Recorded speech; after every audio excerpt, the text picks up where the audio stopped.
Hola bandidos! Welcome to Mel's Magic. I'm Magic Mel and this is Ow, my spirit guide. You guys know that by now. Welcome. I am so excited because here at Mel's Magic Official, we always come up with fresh ideas and sparkly energy. Now, one of my new branch is Mel's Magic Conversations. And me being the nerd I am, I looked up the literal Latin root of conversation, which is con, coming together, and versare, to turn. So a conversation actually means to turn together, to turn towards each other. Isn't that beautiful? So at Mel's Magic Conversations, I am hosting a series of top class, top tier souls at the forefront of creating the new paradigm, which we are doing here. And my first guest is nobody less than Jacob from You the Healer. Jacob, I'm so like honestly, I'm so happy to have you here on Mel's Magic Conversation. You're my first guest. I'm very happy to be here with you. Can you tell us a little bit about what you're doing, what you're offering? Yeah, I think the main point there is that perspective. I don't want people to, it's like the saying, right? You don't want people to come to you for a fish, you want to teach them how to fish. And about believing that each of us is a healer. It's about believing that each of us has the power. The same way I found mine, the same way anybody else can find theirs. And if I was able to do it by myself, if you have a guidance, if you have someone who's opening the door for you, it's supposed to be easier. And there are multiple different layers and flavors, and everybody's dealing with different things, but it's all stems out from 5 layers of human experience, which is the body, the mind, the emotional traumas that we carry from our childhood, the energy, and the connection with the divine, with the oneness, let's say, with the spirit. So and it came in stages. Basically it came first the body, and I was focusing on the body. I thought, okay, this is the most important piece, and then it was mind. Oh, the mind is powerful, the mind is the creator. Whoa, we need to know how to work with it so it works for us, not against that. Then I realized I'm swimming in childhood traumas that I'm acting out of triggers. So I was like, okay, how am I gonna deal with that? What kind of tools, what works, what doesn't work? I tried many different things, and then I realized the energy and the people, the energy of the people and the energy of the spaces, how that all interchanges all the time with us. So like we have to pay attention to that too. And then the best navigation or guidance is the spirit. It's being able to trust in our own voice, not to look outside of ourselves. And that's also we're teaching how to create stronger connection with the divine, with the spirit. So it's like this is the base for me. Then you have perspective, manifestations, money energetics, and different things that also matter because we're living in a certain world, which we are recreating. These are all levels that you've gone through in your own journey. That's how you built it up, the system. Everything that's in there, it's my lived experience, and now and tested and asked with also other coaches in who have been in the business for a long time. So I see I'm in the containers all the time, learning myself and exploring and confirming my tools and seeing if what I teach is what others are really seeing as well or going through, or if there's something else that I'm missing. So it's constant exploration and journey. And for me, it's the results. I don't care much about other stuff. It's like if I can help someone from A to B, that's all I care about. And that's how I evaluate other people as well. So you can tell me whatever quantum and cosmic and stuff, but as far as you're not moving someone from A to B, it doesn't count for me. So I think that's action and measuring action. I think that's important. You arrive there and you have something that speaks to each part of, I guess, what it our being, no? For me, the most important thing is just we are here living the human experience. What is the best thing? To live it fully and with joy as much as you can, enjoying the time that we have here. And because all these pieces matter. So if you want to live it with a smile on and with real happiness and gratitude, then these have been the tools that helped me out of those moments where I couldn't live it with a smile and joy. Just to look at your journey a little bit, you really came from the physical first, no? You had a lot of, you're struggling with physical Yes. health, a big part of your life, no? So that started pretty early. When I was 8 years old, I remember having a horrible migraines when I was throwing up. It was just too much headache. And that's a sign of heavy metals in the brain. When the brain grows, then it stops eventually, for some people, not for everybody, because the sediments of the heavy metals are smaller than the brain that's growing around it. So there was one piece. And then when I was 17, I went through appendix surgery, which didn't go very well. I got disappointed with doctors. I thought it was going to be easy surgery and easy stuff, and the way it was handled, basically I have to beg them to take it out. And then it was just such a like eye-opening for me. It was like, well, I thought that if I put myself in the hands of the doctors, I'm just safe. Everything is resolved, everything is clear. And early on, I learned that was not the case. And then it followed up with acid reflux, which and digestive issues that nobody has answers for. It was like they tried everything that they could, and like, you have to have a surgery. And then when that came in, I was like, I'm not having surgery. I was 21 years old, and I just said, if I have 3 months, I'm gonna die in one piece, but I'm not having the surgery. I knew that I'm not Because that gonna. was the second surgery, no? That you were gonna Yeah, that have. was supposed to be the second surgery because the first one went so sideways. I was like, I just cannot trust this. I just cannot go there. And that forced me to start looking online and looking for solutions and trying to figure out. Your body was not absorbing any nutrients, no? I was dealing with a viral issue. I was having mononucleosis when I was a kid, which is the Epstein-Barr, which is a virus that in the end causes cancer if you don't do anything about it. So that was just developing in my body, and that takes years before it gets to the stage where it has enough power to take over the immune system and crash it down. And that's exactly what was happening. I felt my immune system was just not able to manage situations. So I was getting infections, sinus infections, gum infections, ear infections, and lung infections. I knew that my immune system was just not strong enough. It's not able to manage. And that was because it was fighting the viral issue. And it was trying its best, but I didn't know where I am. I didn't know what the body needs. I didn't have the answers. I was like, okay, I knew my immune system is correct. I didn't know what's going on, but I knew I need to do something, and I need to understand what's happening. And that's what basically medical medium allowed me to understand, because it connected all the symptoms from the migraines to the digestive issues, to the fatigue, and it all made sense at once. And I was like, whoa, this guy just somehow freaking knows exactly my journey and knows what's up. So immediately I went to the protocols. I started applying those protocols, learning, and I was like, whoa, this is what I need to do. And so my healing took me six months minimum to start feeling better, and year and a half to recover. And I still keep with some protocols, but like I'm not super strict with my diet anymore. I found where the balance point is, what my body needs to be supported, and what I can get away with. I could definitely eat cleaner if I wanted to, but I also love living life fully. So for me, it's a balance point where if I decide to have a pizza one day, I can have it because I know what I'm doing up front You know when how I'm to ready offset. to offset it exactly. So I don't have to live off kale for the rest of my life, because that's not how I wish to live. At some point, it got really bad, no, where you had suicidal ideation, no? Can you tell us a bit of how did it get to that stage? That happened after 15 years of just trying and trying and trying and looking for new solutions, and again hoping that this is going to be the solution, and then it came crushed me back to the 0 point and starting again. And I think it made my spirit kind of resilient, but at the same time, I was on the edge.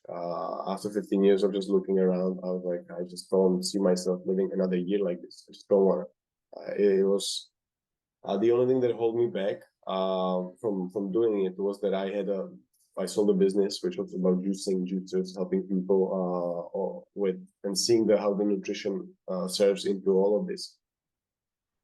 But again, I had all this information. I knew that the nutrition is very important, but I didn't have the complete answers. I didn't know how. And I was juicing every day. I was trying, but I was going blind. I didn't know what exactly I need to do. I didn't know what exactly the body needs, what kind of juices, what kind of combinations, why this, for how long. Nobody gave me those answers. So after those 15 years, it gets to the point where I'm like, I'm tired. I'm standing on the balcony, and the only thing that didn't make me jump was that I had a 5 years prepaid.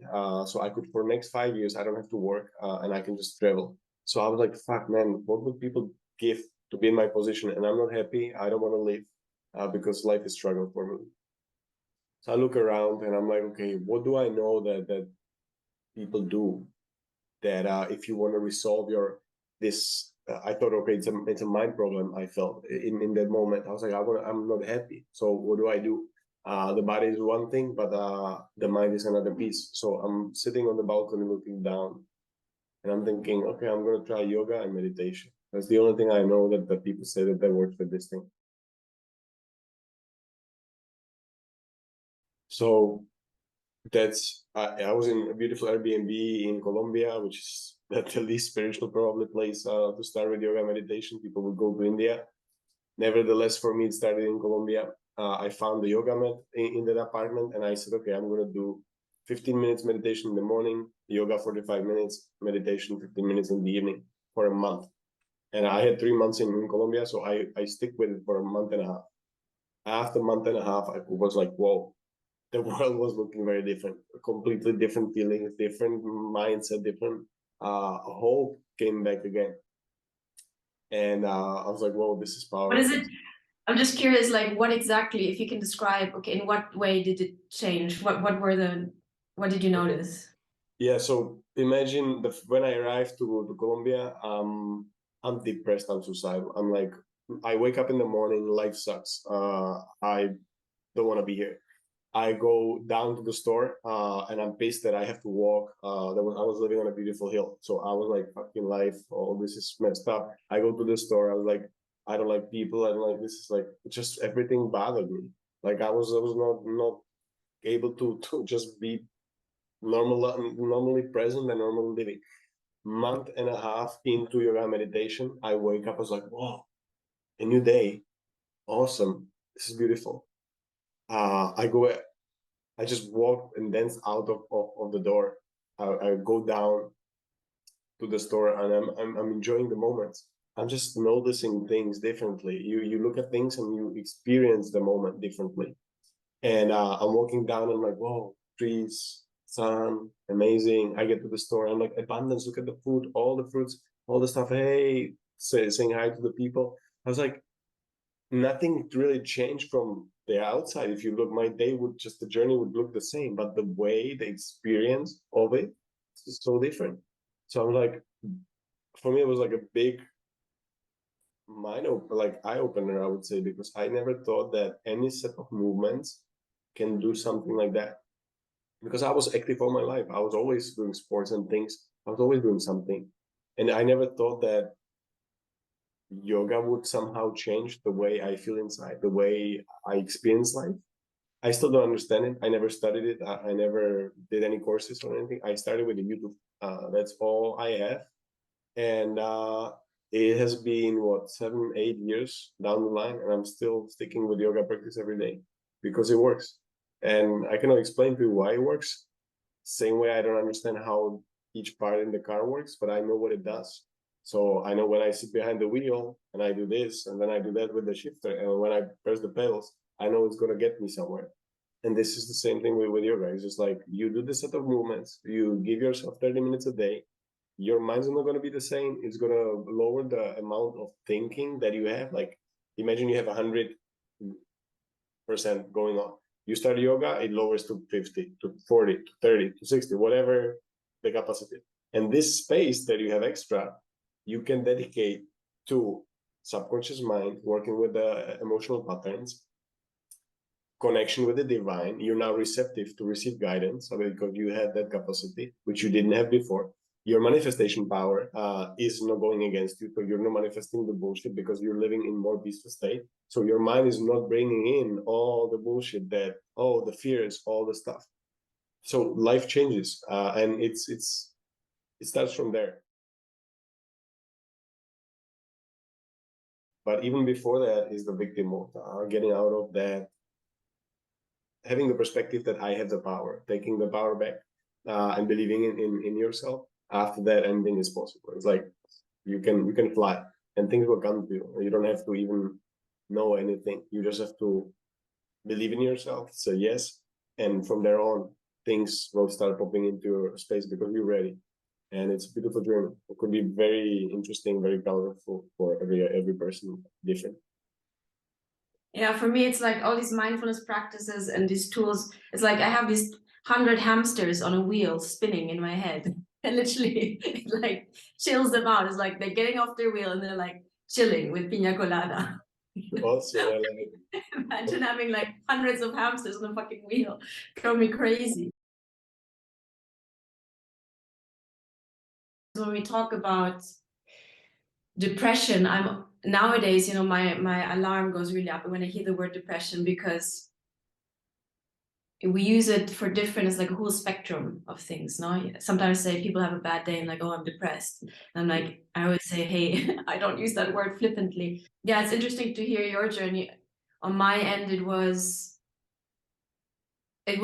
similar but from different angle. I was so used to being depressed all my life that I thought it was normal.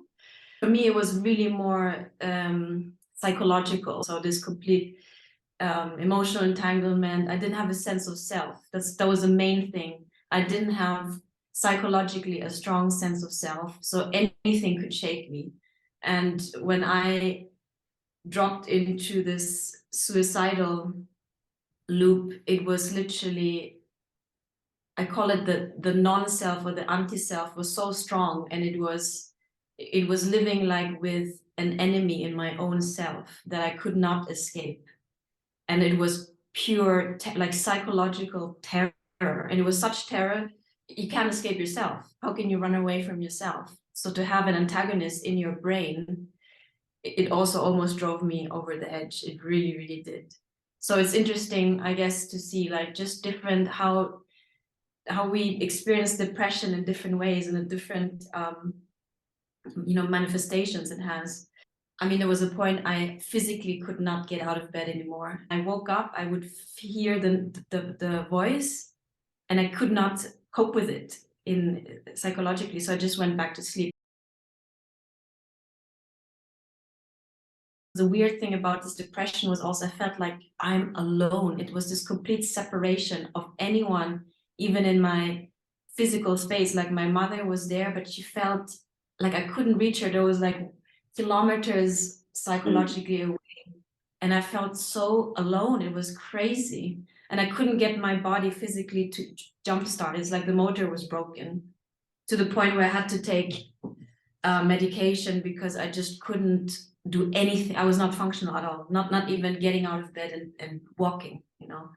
Oh. So yeah, it's thank you for sharing. This is heavy. Yeah, it was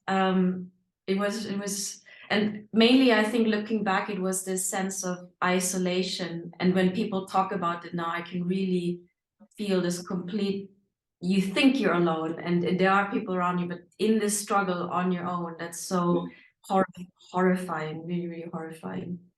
But we're here and we made it. How each one of us makes it out. You said earlier, you mentioned it's like having a map out of this hellhole. In our own way, we made it back out, and I feel it's really important to share that with others, because we just don't know.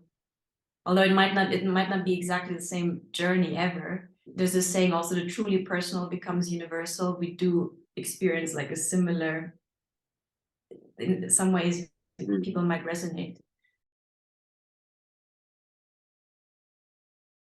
Just showing the people that you can do it. I think that's a big help, when they can look up and say, look, this person have done it, I can do it too. And I think that just that, I didn't know if it's possible. So somehow the life really supported me and helped me with just bringing the right thought at the right moment. It's like, oh, maybe yoga and meditation can help. And then I had to make the action and the step and the commitment. And lucky enough, at the moment, I put it together from the thought to the action. And again, the thought came from somewhere, right? It's like we're never completely alone. I believe that we have a bunch of angels just running around and uh, holding glasses and stuff that when we cannot. But we also have to be willing to listen and put things. The discipline is a big piece, and the action and the timing. But it all comes together at some point because we came in here to experience this journey, and we are only given what we can handle, I would say. And if you look back, you see that these are the moments of growth for every person, who wants to support someone else. You need to have the bandwidth and understand how it feels to be in, because you cannot relate to someone and create connection out of just pretending you have been there if you haven't. And that's that you cannot fake it. You in front of the person who is in it, you cannot fake it. You just express your situation, and then it becomes a value, and then you can use it as a gift instead of seeing it as a difficult moment in life. When I see people going through a really difficult moments, I'm like, you know what? There is a higher purpose in it. There's a reason why it went down this way and why it hurts or why it's so difficult. Because later on you're gonna utilize this, and if you can tell them this at the very moment when they're going through it, the whole baggage of weight can lift because you give them hope, you give them purpose and understanding. Okay, this is not happening just randomly. I'm not being thrown into something. But if you're in it by yourself, it's like, well, you don't have that kind of vision, that kind of idea that you can actually, this could be a useful experience. So yeah, then it can be more heavy, more difficult. The heavier the journey, the better the healer, the coach is. That's what I really believe. Yeah, I feel this as human beings, it's something innate to us to create meaning out of things, out of our experiences. I feel that's super important for us to really look at retrospectively the journey and say, hey, this was not just this, like you said, there's a purpose here. And if it can even provide you a purpose that was not there previously, has it been like that for you? It definitely has been there for me. Like, oh my God, I felt like I was one of those, what do you call these bumper cars in those theme parks, just bumping into random stuff before. And I'm like, okay, like trying to look for my own tail, like, who am I? And now I'm like, okay, the entire journey gives me this direction and purpose that was not there before. And it puts everything into the right order and the right perspective and the right direction ahead. Same thing. There was a one day when actually there was a shaman in Dominican Republic where I went to for healing, and she told me at my very lowest that you're a healer, and I'm like, you must be joking. I was like, really, this? And I was like, if I'm a healer, why can I heal myself first? Why can I help myself? And at that moment, it didn't click. It didn't make any sense. It didn't. It didn't. I was like, I just thought, she doesn't know what she's saying. And then a couple years later, I look back and I see all the journey, 7 years in juicing industry, all the struggles with the health, 7 years of traveling with your mind, just by yourself, no people. So it's like all that. I'm like, look, what have been the most important pieces that really move the needle for me? What was the most important things that I can share with people that have really got me out of trouble? And I start putting it together, and I realized, oh, I actually have the base for the physical body. And now I recognize the mind. Then there was this period of healing the childhood and early age traumas and different tools for that. I'm like, whoa, then I start understanding the energies and the people. I'm like, well, if we affect each other so much. The place affects, the sun affects, everything comes together in a way. And then I spent like 2 years uh, living with a friend who was probably not even from this planet, to be honest. And that made a lot of shifts in my life, and also different perspectives. I started looking out for signs and being guided and navigated through a different way than I used to before. So all this somehow was like a journey, and then I look back, I'm like, whoa, actually this is a useful toolbox for someone. So that's where I start putting things out there. Not that I was not on social media at all, but I went through a course and they forced me to go back on social media. I was like, okay, I guess I have to do it. And then I started putting these courses together, and I realized, okay, you change one life. Just yesterday, I was watching a video of my friend who I just told her about yoga, just one thing, yoga. It shifted her entire life. Now she's sharing it with another thousands of people. And I'm like, whoa, one life, but with one life, you're able to shift so much. And then if you have a healer in front of yourself, which each of us is, in my opinion, whoever is dealing with health and whatever issues, then we are healers, because we have to understand, and then we can pass it to somebody else. So then I'm like, okay, sharing more of these tools and working with the healers and people who want to share this gift, because that's a beautiful journey, beautiful people, beautiful intentions, beautiful souls. So it makes me happy to be in space with people who have great intentions, who want to create more. And then we're building on top of that other stuff that is what the Pachamama Rising is about. But it starts all with our own self. And if we can work with this and create the peace and the balance within, and we know how, then creating a community with such like-minded people, it's just a bliss. And creating with this community of people who understands the manifestation, the power that we have in our hands as the creators, then the new world. It's like next level. It is. This typical thing also. Before I was like so idealist, I'm gonna go out there and change the world. I think we all go through that stage, no? And then it's like, oh fuck, I don't even understand myself. I'm a complete mess. Exactly. I'm a fucking mess. So first it's like, okay, how does this work? And how do I put it back together? Like I made a complete mess to such a point where it's like everything down to ashes, and then build things again consciously, slowly, like build this inner foundation. And now, like similar to what you said, okay, you reach a point where we can actually build outside. But I feel if this is not solid, if this structure is not solid and connected with yourself and a higher power, then it will just keep on crumbling. The tower will keep on crumbling.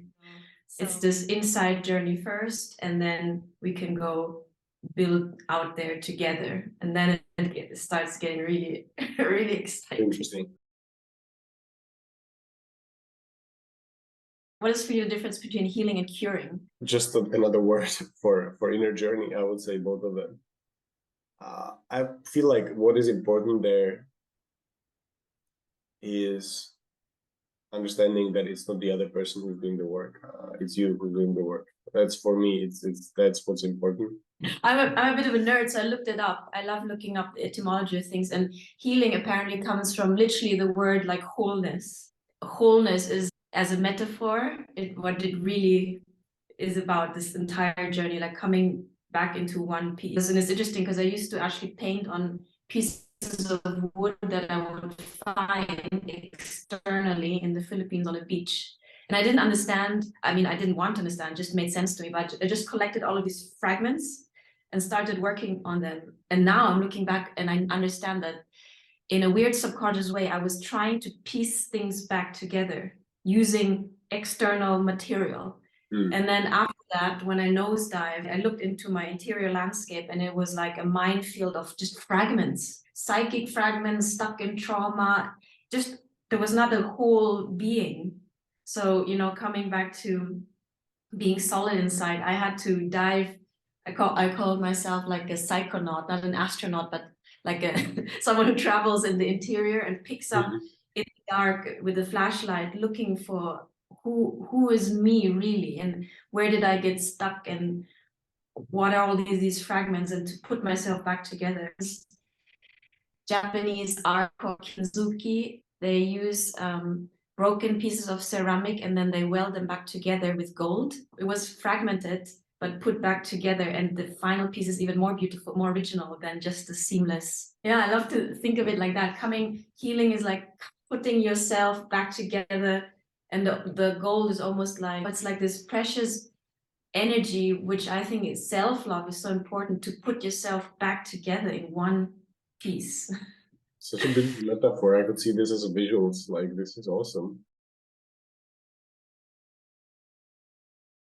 Seeing how our body works together with the mind, and you said the emotions and spirit, how there's all these different elements that work together. I feel the more we can understand how we operate on the microcosm, and then we observe outside.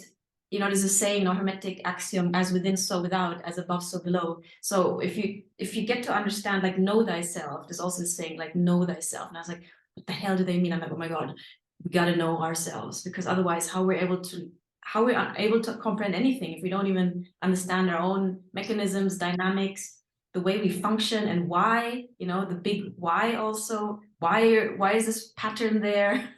Why obsessing like that? To then have compassion of understanding how it even started in the past, and to set yourself free again. I feel that's where this individual healing journey is so important now, because as I feel like the more, if each one of us, we do this, we heal like a fragment, maybe a fragment is the wrong word, like a fractal of the entire web, because everything is connected. That's yeah, I like to work with these metaphors. No, I love it. I can see it in front of me. I see Yeah. that the broken ceramic putting together, and just like as you said, those pieces blending together. I see the things that hold it together, those experiences that make you see and understand how it comes together. So it's I think that's a beautiful way to visualize the whole healing journey and experience. The fact that, again, this kintsugi vase, the fact that you show how it's almost like a map. Look, this is me. This is how I put myself back together. And you're not embarrassed. You're not hiding it. I feel that's so important. Like, this is me put back together, and I did it, and you can. And I'm beautiful like this, with all my melded parts coming back together out of all these experiences, through the valley of death, and coming back and say, look, this is the map. This is me now. And can you see the gold in it? Can you Well, this is gold? juicy. This is very juicy. I think a lot of us have that, this very this old program, and there's something wrong with me, I'm broken, I'm not enough, all of this stuff that we pick up as kids, because our brain is so malleable. We're just like sponges now. So a lot of us carry this programming. I had it so deeply inside of me, which literally drove me almost over the edge, because I was always the perfectionist. I was the star student. I was the best always, but it came from emptiness. This was completely, there was like a black hole, like empty. And I tried to fill it with food, with substances, with romantic, just fill it with something. Yeah, I want to talk a little bit about self-love, the importance of that, and what does it mean for you? How have you connected with that? How, in this whole healing journey, how is that? Self-love is big. What does it mean? And for me personally, it came from, and I see it a lot with other people as well, people that I work with. It comes to relationships a lot, either family relationships or love relationships, where for some people it looks like walking away from toxic relationship to figure out that this is not working for them, and that's what a big self-love is. For other people, it's walking away from their family members, deciding that the presence of their family members is not supporting them, it's not an environment. And it's very much connected with energetic fields, about the people, the places, and how, where you put yourself, putting ourselves into those spaces willingly. So we can also willingly take ourselves out. And it's not on to them. It's like, oh, this is my family. I have to deal with it. You don't have to. It's your choice. You are free human being. You're a soul, and you can decide where your boundaries are. First, stepping like creating those boundaries, and if those are being penetrated over and over, then you have to take another set of actions and preserve yourself and give yourself what you need. For other people, it's accepting jobs and offers that are under their value. So the moment you start realizing, okay, actually, my self-worth is not that. My self-worth is different. And then you say no to that, you're saying yes to something different to come, something better. So self-love has a lot of basis, a lot of ways it shows up in life. At some point, you need to decide for yourself. Usually, the love relationship is like, hey, I'm doing my work, but if you're not doing your work, then maybe we need to separate. We need to. I don't hold me back. I need to go. I deserve better. I deserve some different stuff, and I just need space. I just need to be separated now, and you do your work. If you don't want to do it with me, and I need space for myself. This is how it can work. Look, or removing yourself from family members. I haven't seen my mom for 11 years, and it has been for a good reason. Now we have a great connection. So it's but it had to happen this way. So she has her time for her growth and her inner journey, and I have my own processes and realizations of how it serves me, how it doesn't serve me. I really believe that also, like, we chose this, and it's coming through all of this contrast and what is not wanted to actually figure out, okay, what does it mean to value myself? What does it mean to honor myself? Where are my limits? What is not me? So I know what is me. And testing, like, where's my limit? Who am I? And just to be enriched through the actual journey itself, because sometimes it's like, why can't we just have it easier and just have it all figured out from the get-go? No, why do we, or this notion like we come here and we forget actually the power we have and all of that. But it's this going through the journey and enriching ourselves, our soul, with these experiences. That's the juice. That's really where we come out like, wow. Like empowered. In that sense, I know my value, I know where I stand, I know until where I can go, what is me and what is not me.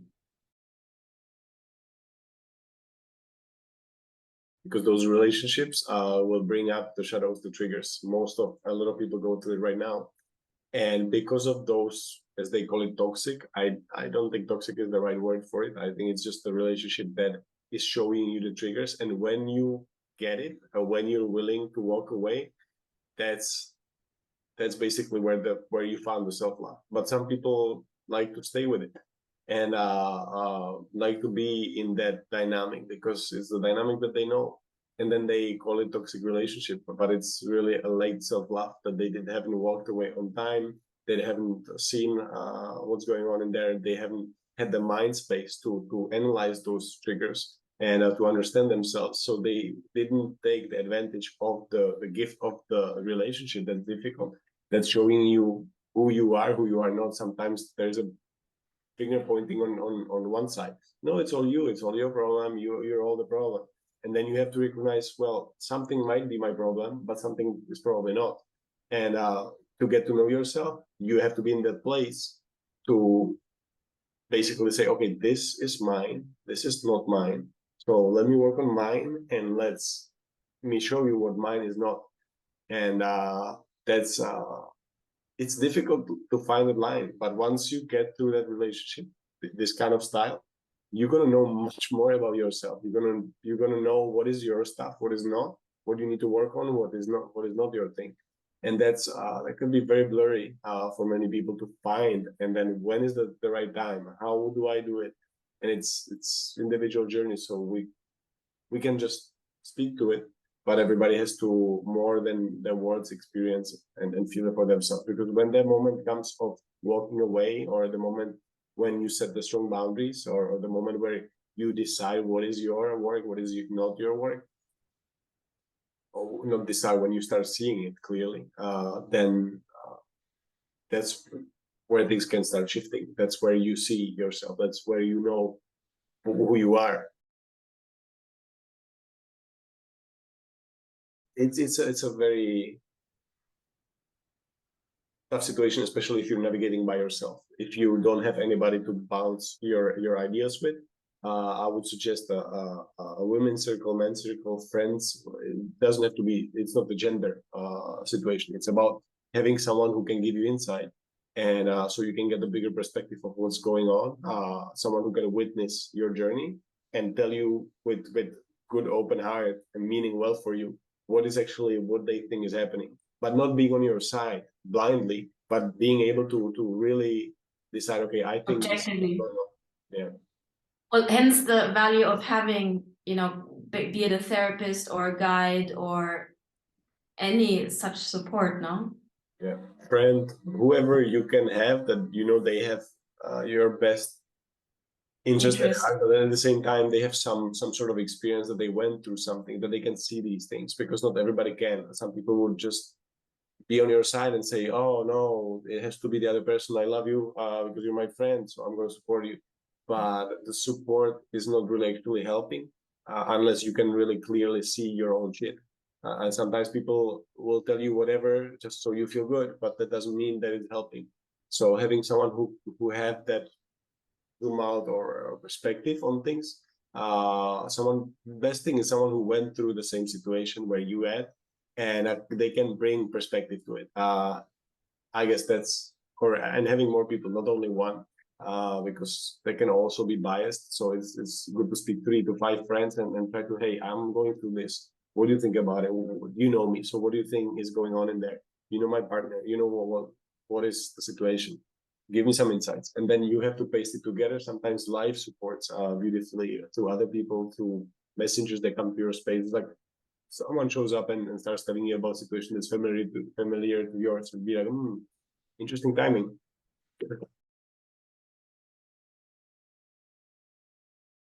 The key is really from stepping from victim into in a more empowered mode is when you recognize, okay, the relationships are actually a mirror, and that they are reflecting what's going on inside you, whether it's our own dynamics, our own patterns, our own projections.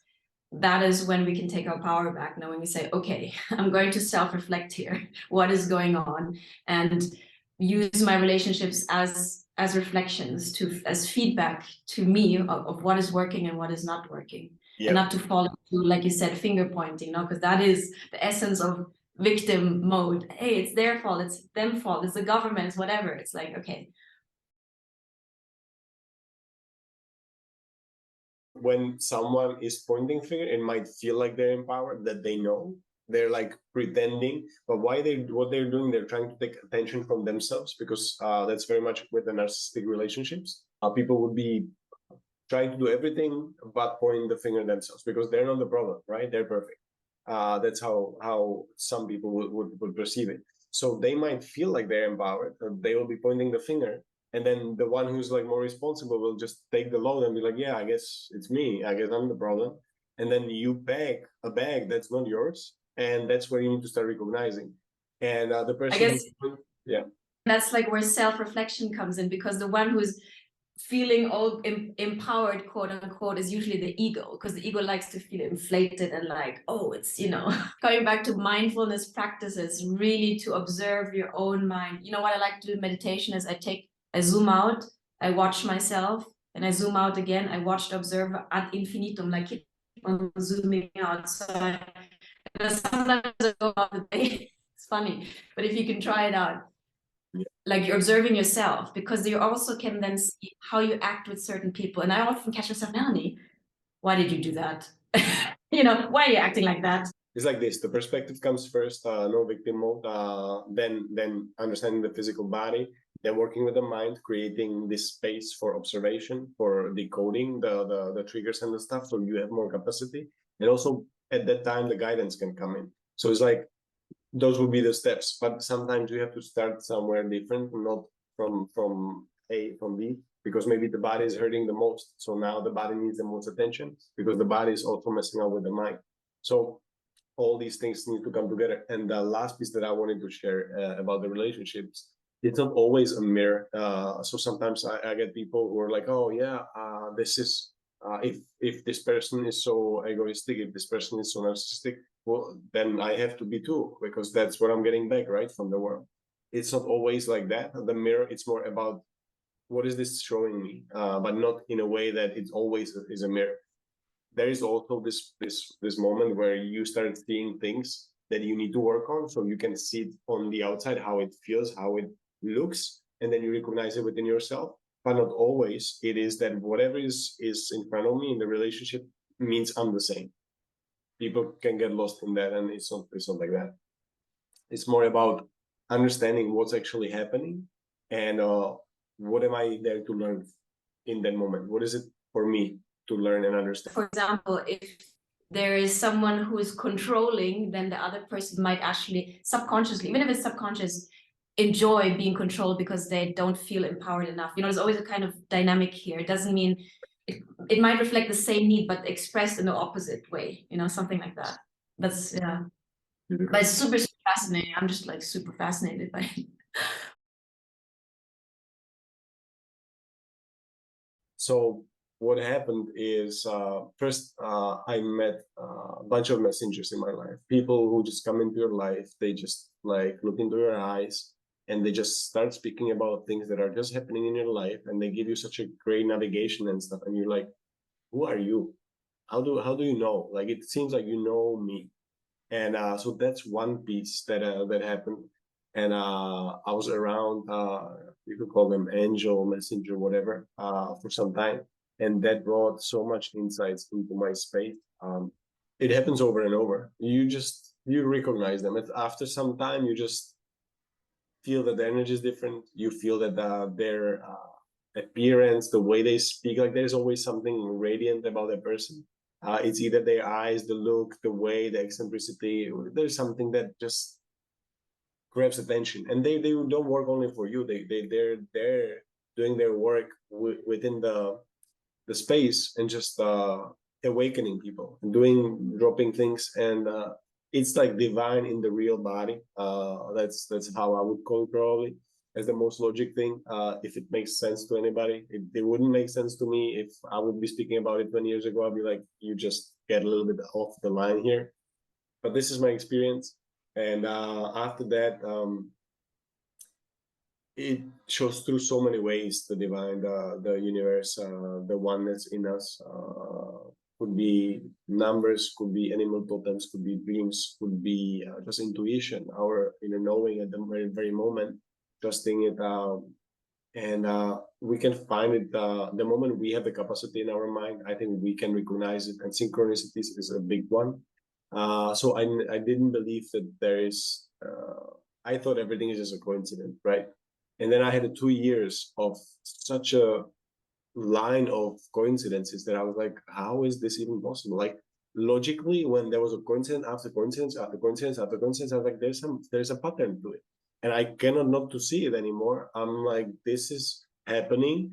There is some order to things, and at some point you'll be like, okay, I have to give credit to this timing, numbers, names, words, letters, people coming into your space on a specific time. It's like, okay, I had to give acknowledgement to that. And I call that's a divine. That's a conversation with the divine. And we can create our own language, how we want to navigate through and have this dialogue. But first we need to decide, okay, we want to have the dialogue. We believe that there is something to have a dialogue with, and I want to have it. And I'm going to set my own way how to do it, because that's individual, that's creative, and universe doesn't put limits on how we can have that dialogue. And that's the beauty of it. It's like you just find your own way, and you just say, I want it. I want to have that conversation.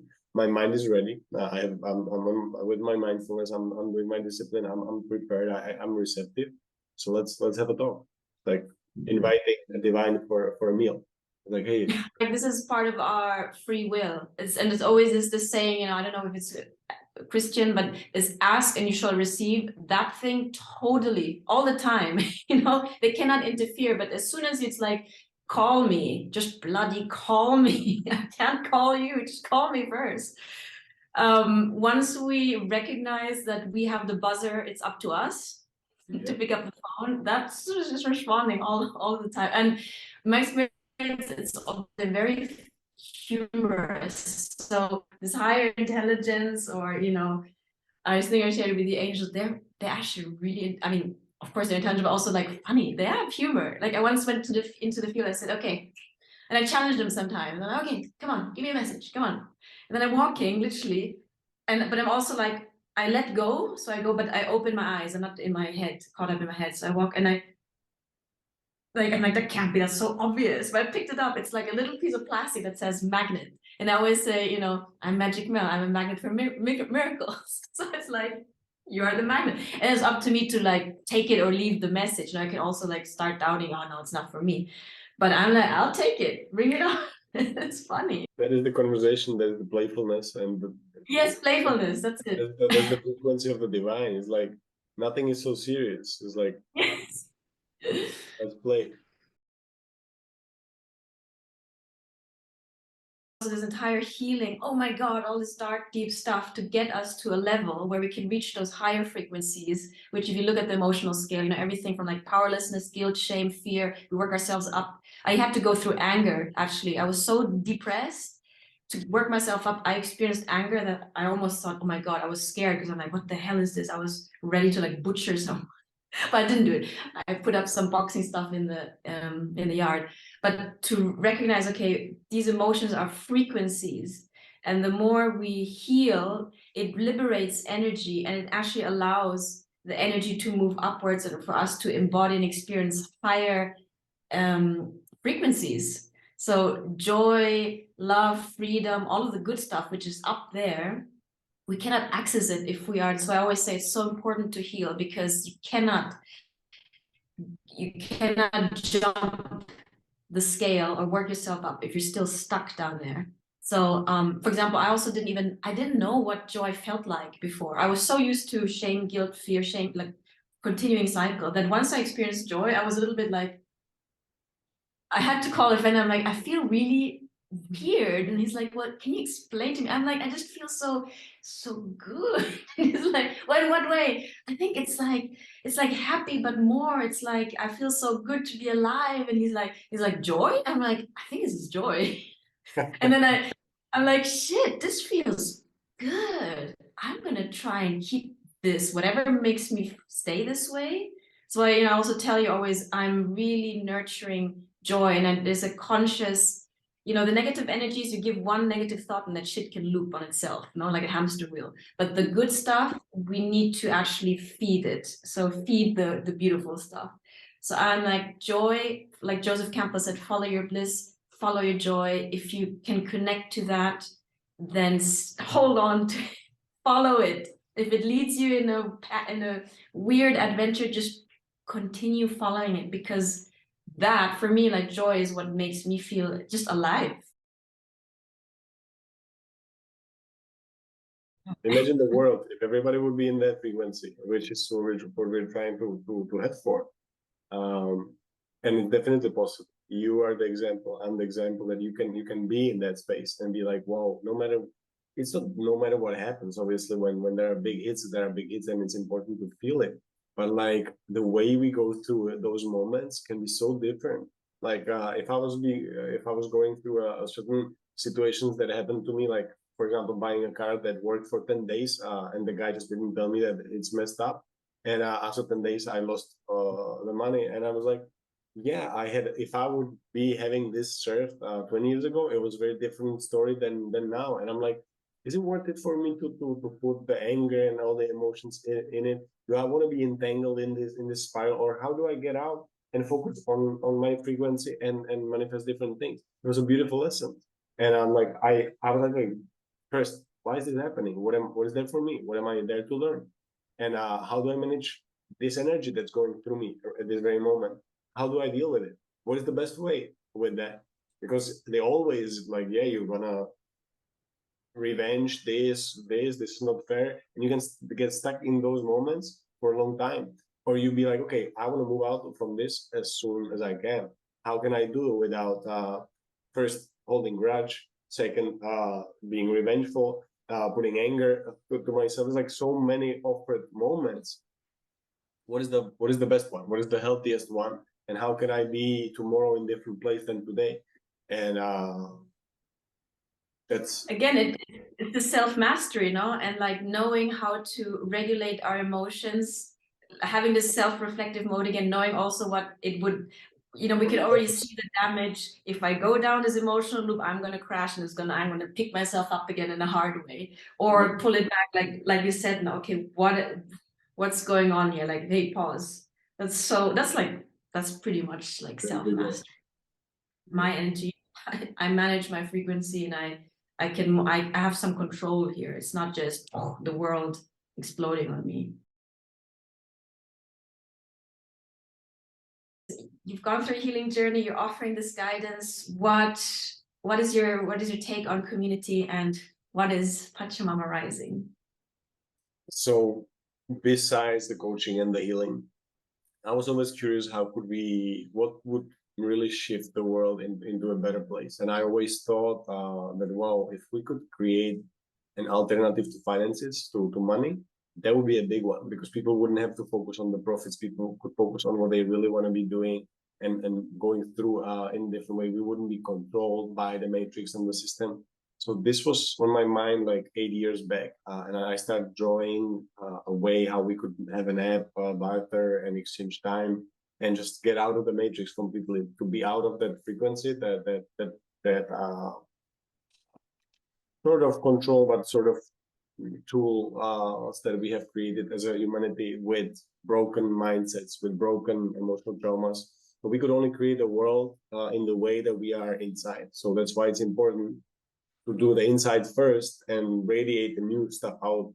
So that's how Pachamama Rising came in, as a merge of things and people, with the idea of like, wow, actually understanding that if we focus on ourselves first, and we give ourselves the tools and the guidance that we need to master ourselves, and then we have a community that understands all these tools, then you have a very powerful energetic field of people with which you can be guided, and you can create bigger things. So the coaching, as the self-mastery, is as a first step.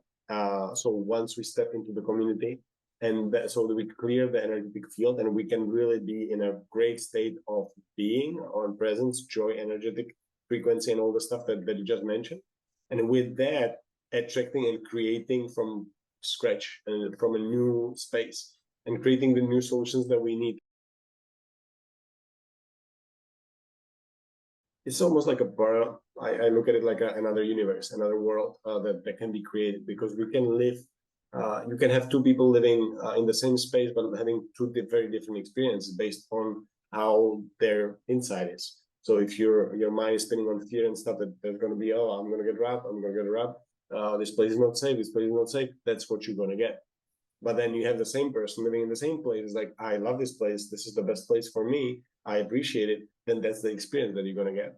And that creates the duality for people. And the COVID was another example of that. Some people have been affected by it. Some people have been just folding through it. And it's like, how is that even possible? Depends where you at. So I feel this is the creation of the new, while we are using our internals to be as pure, as good as it could be, that we could be in a great frequency and share this joy and happiness within the community, because that's what we're going to be building on: fun, joy, gratitude, and sort of a teamwork of how we bring these pieces of puzzle together. And it's already happening.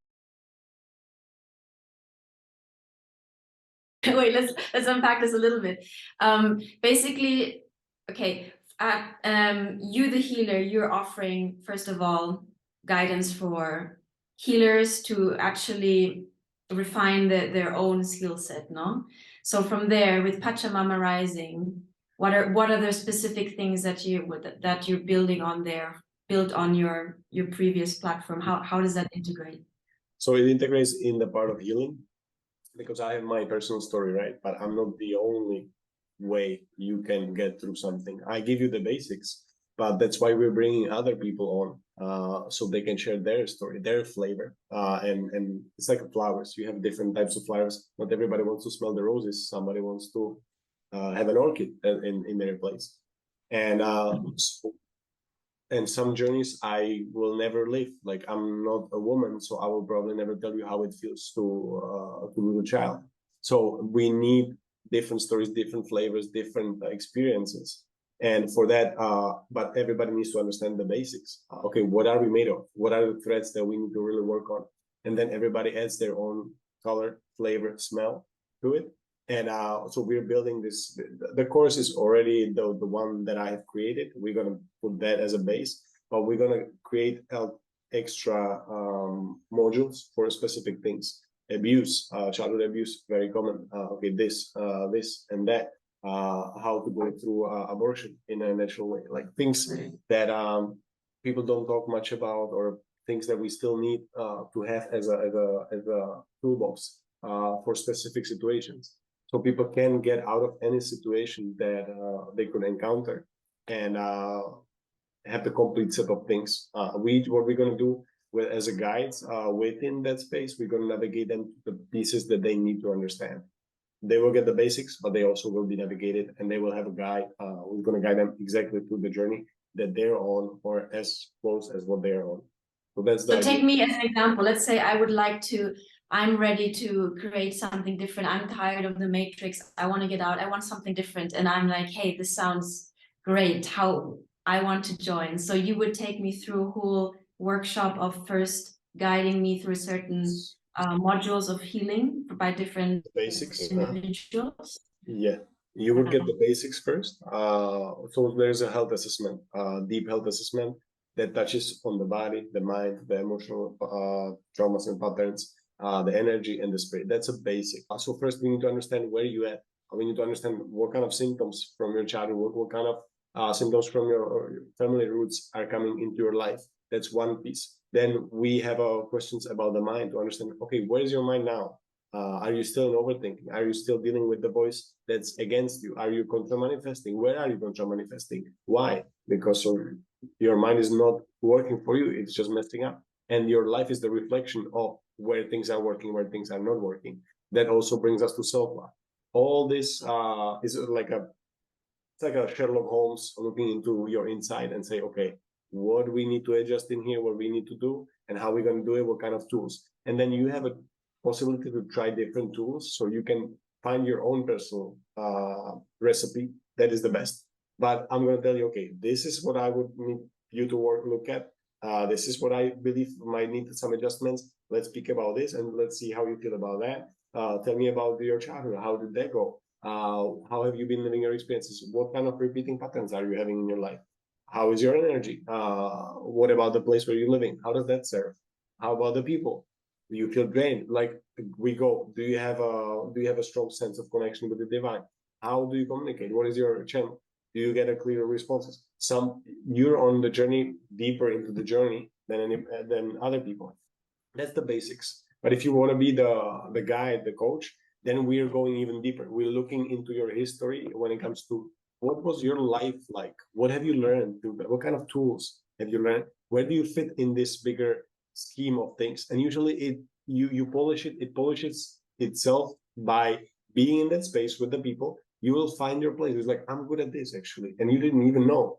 Unless you're in the team and you're like, oh, now I understand that actually everything that I'm doing with Mel's Magic, how does that click in? Where my bigger purpose is? How my little piece of puzzle that I'm working on and have been working on now adds to the grand vision. It's like, whoa. And now I'm actually like supporting bigger movement, bigger thing. And it's like it fulfills me. And then, okay, what do I want to create? That's another piece. What is it the piece that I want to bring into this? Because we're creators. So what is my gift? It's like finding the right spot. Which puzzle piece am I in this bigger composition or artwork or piece or weave? That's why we also work with your passion, your dreams, your direction, your past learnings and experiences. The tools that you have learned could be, oh, I have been a graphic designer and I just want to build a new world, better world. Okay, what kind of tools do you have? What have you learned there? How can we apply it here? Or what do we need in here?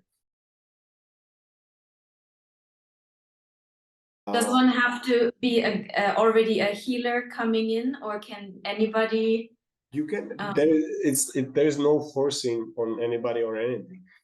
You will be who you are. You could be just part of the community and say, okay, I just want to go through my healing. I want to understand myself. I want to live a happy life, and that's all I want.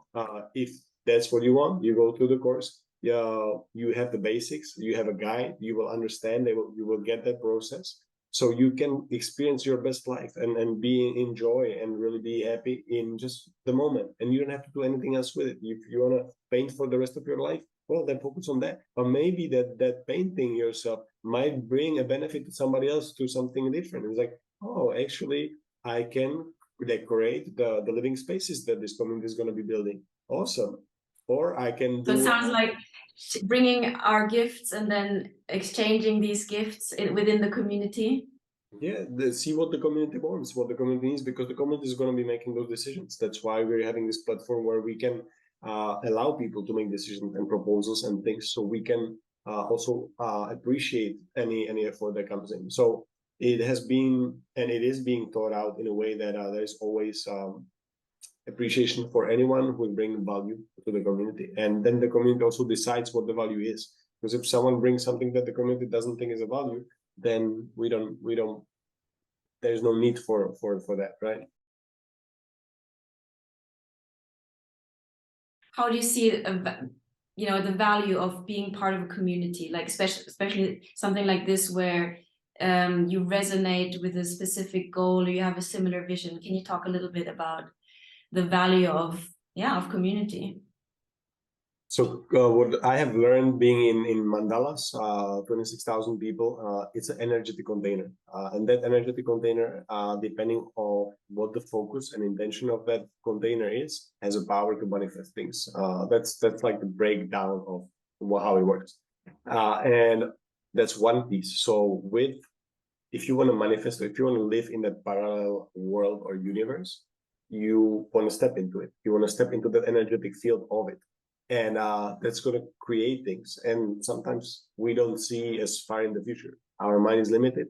So what I know now is that if you put enough people with the same frequency, with the same intention and the vision in one place, that's a powerful place to be, and that's a creative space. And you can, from there on, you can do a lot of things. That's one. I feel it's definitely in the zeitgeist nowadays, because we are, there's the thing also before is like, oh my God, we do our individual healing journey, we feel so alone. But I feel now, honestly, just going on any platform, Instagram, I feel there's so many people, and obviously it's not being broadcasted on mainstream whatever news, but I feel it's really, there's this wave of people, and we are healing, and we're coming together, and we're trying to find new ways of doing things, and literally coming together now to find how can we do things differently now that we've individually learned what didn't work and what does work. How can we work together now? No, I feel it's definitely like a zeitgeist. What the community serves to is once you guide people through the same basics, then everybody understands and everybody knows, oh, if someone goes out of, if someone steps too much in their ego and the decisions are going sideways, the rest of the community, because it went through the understanding, now sees that. So it can bring back the person's like, hey, and we had that in our team. It's like you have those moments where like, something went off in here. Let's take a look at that. Let's decompose it. Let's look what happened here and where it's coming from. So again, it's self-reflection, no? There's a Yes. self-reflectory process. Because the healing is a journey that doesn't happen in a week. We can do the course in a week or 2 weeks, but the journey unfolds, and you want to know the tools, but you also want to be seen and in those moments and be given that mirror, as what you said, to be like, hey, I think you're going through this. Is that real? What do you think? And then not it's not one-on-one conversation, which is usually the most difficult. But if you have a community, you have 5 people mirroring the same thing to you, most likely that's the thing that is happening there. So it gives faster healing. It gives faster going through our energy. Yes. Yeah. Going back to yourself way faster because you don't have to guess. It's not like one friend is telling you, oh, maybe I believe them, maybe I don't. If you have five people in front of you who went through certain life situations and they all see the same thing, chances are that you will probably look inside and say, probably might be real, and might not, but most likely, chances are that it might be. It sounds like a healthier way. You know how they say, oh, relationship is what broke us in the first place. But this feels like, okay, there's a group of people who've done the inner work and actually coming together now to build a self-reflectory society. It's a way of coming from codependency now into like interconnectedness and interdependency in a healthy way. Because I do believe, I mean, this is a fact now, we are relational beings. We're not supposed to do things completely cut off from everything. I think that's actually big, how to keep us in this powerless mode, cutting us off and separating us and thinking we're all on our own. And yeah, so coming together again in a healthy way, that sounds very much what the kind of space or container that you're yes. building with Pachamama. That's exactly the idea. That's exactly what we realized. That it's like you cannot start creating a new world until you are clear vessel yourself. So you need to master yourself, and from inner, the outer is being created again. And then using the power of the frequency of the group and also the power of the mirroring of the group. With that, you're having a really good space. Plus, if you add a great foundation with the guidelines, with the mission and vision, set clear where we're going, what we're doing, what are the ground rules of this game, how we want to manage these relationships, then you're having a really good environment. Plus, also giving everybody the possibility to decide and make changes and come to the table and say, look, I think we should do it this way. What do you guys think? Then you're empowering people even more to create. And then you're having a really, and if you have a good governance tool, which I believe we have, then you can really go far with it. You can really create new ways of how people intersect with each other, how the community intersects with another community somewhere there, and how we can create, how we can make decisions, how we can distribute finances as a community, how could we decide on things. So that's where we are heading with this, and I'm very excited because I feel it's coming to us. It's like the tools, the information is just like attracting itself. So I know that there's a higher support from above just to make things happen. It sounds like beautifully thought through, but also very pragmatic. So it's not just an idea that's floating up there. You know, you really thought things through, how it works in the financial level, how it works governance level. I feel that can be very attractive for people. But if you could summarize in I don't know, in a few words or a sentence, the vision you have for Pachamama Rising, could you share that? We are working exactly on that, just to have it as clear as possible. In short, it's creating the shift, being part of the giving space for people, creating the shift of the paradigm to, you want to call it new earth or new world.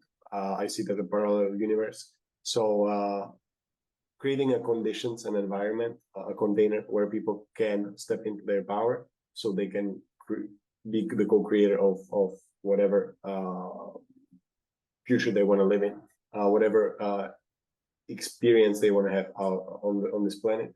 And it's giving people the space to do it, and also the tools to be in a position to be the creator. You and I, we've been operating within the mandala, which has a whole, I guess, a bit of a history, but the intention is really, so many of us want to do things differently, come together and relate to each other in a different way, different values. And also the important thing, like creating a whole different economical system. So it's, for me, what was important is really joining the spiritual with the groundedness, like, hello, we are earthly beings. So we're bringing spirit down into matter. I really believe in that. And I feel also that's a bigger plan. Like we lift ourselves up to spirit and spirit comes down to meet us. And that's also this alchemy, like from the dense emotions to the higher emotions, and creating a whole different way of of living. And they say even, you know, we're coming out of the dark spiritual ages into, we're transitioning into, this was, I think, Kali Yuga, we're transitioning into a different, unmasked, different era for the human being, where we again remember our inherent divinity and live in such a way that is congruent with the divine aspect of us, without stopping being a human being. Because also I think that's important, like not escaping ourselves into some,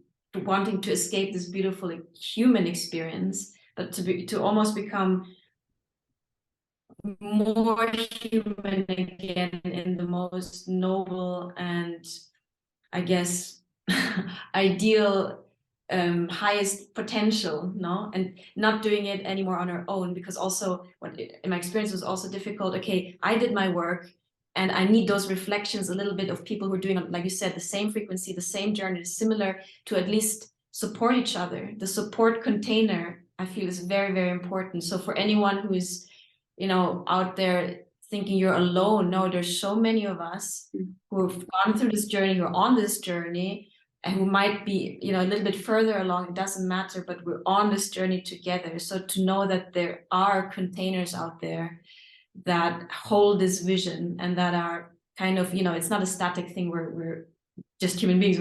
It's not a fixed, perfect thing, but we're refining in the process, learning and coming closer to this vision. I think knowing that this is happening is giving hope also to other people. Because again, I feel this notion that we're separate, we're alone, is disempowering. So if you know, if anyone out there looking for communities, there are communities out there. Like you know, Jacob said, for example, we've gone through the process of the mandala, and it's really enriched. Personally, has really, you spoke about also voice. It really gave me, connected me with my voice and these elements, this like fire burning through your fears, using your voice, communicating, grounding things, and then receiving, this giving and receiving, something we didn't learn in maybe our communities of origin, our family of origin, where everything was distorted. Coming together in these movements, containers, to learn again, back to basics, basic stuff of relating in a healthy way. This journey has been invaluable. And you know, okay, everyone's journey is different. Had I not gone on this journey, I wouldn't be here now, and you probably wouldn't have like had the vision of Pachamama rising, no? It's important to trust these processes also, and they're tools. I also always remind myself they are tools for us to then put our vision into practice, to go through a process, and to trust that this process is taking us somewhere divinely orchestrated in order, and just keep at it also. No, find a community, keep at it, trusting your own experience, trusting that there are so many people looking for alternative ways of doing things, and that the solutions are being created. It's not anymore just ideas, they're literally being created, because there's so many of us wanting something different. So it's happening, and it's good for people to know that what you said, you're not alone. You can now connect. It was different a couple of years ago, that you couldn't, like, there was just one person over time that you bump into, like, oh, beautiful conversation. But now you have options. You can go to the mandalas, valuable spaces. You can go to men's circles, women's circles. You can go to healing circles. So many things that are happening. Communities are being created. So it's just about connecting and being open to receive whatever is there for you, and it always comes on a perfect timing. Now, setting the intention and also really trusting, like asking again, asking, setting the intention, and trusting that, hey, it will come, something will come, is yeah, is really essential. What else, Jacob? I think we covered. I mean, Colin could continue talking forever. Maybe we need a part 2 to this convo, because there's 10,000 points still to talk about.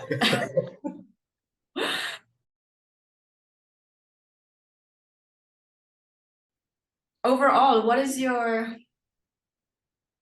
you know, having gone through, looking back a little bit, turning your head towards everything you've gone through and where you're at now, and turning the head into, well, what we are, the future we're attracting into the present. What is your, where are you at? How are you feeling like at this moment in time about everything? I felt, well, this is how it came in. 2023 is just felt like an amazing year. I to be in, and this is what's proving to be true for me. So since 2023 started, I have been so happy.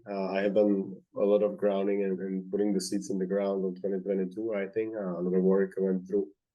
So now I feel I'm just excited about all these beautiful souls, beautiful people, the community that's already coming together.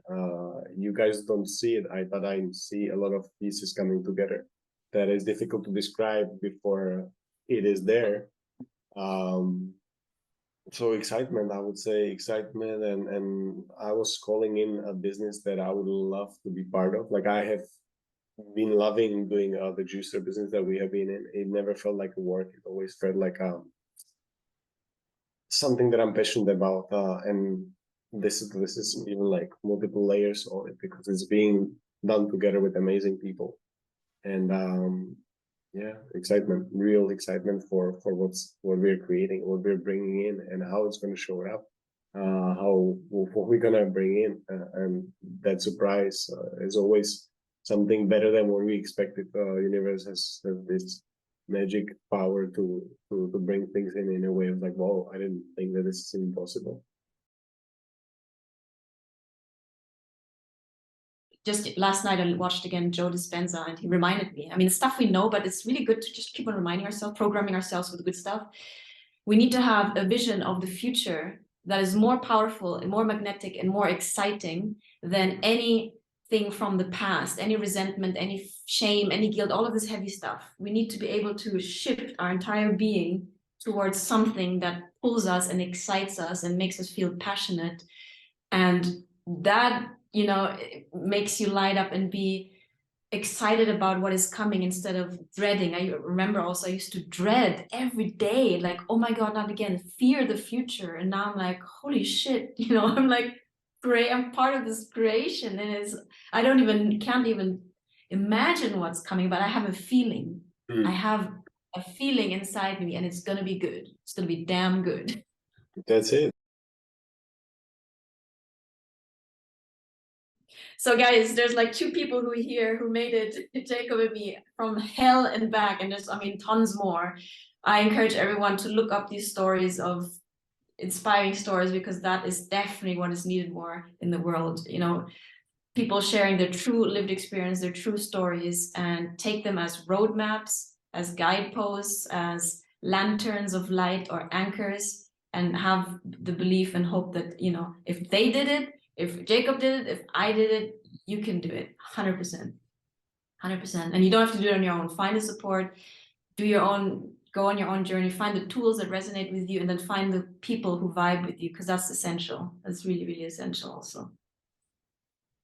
It's beautiful to learn more about you. I know your journey go deeper. It's beautiful to see more of the depth that you went through. That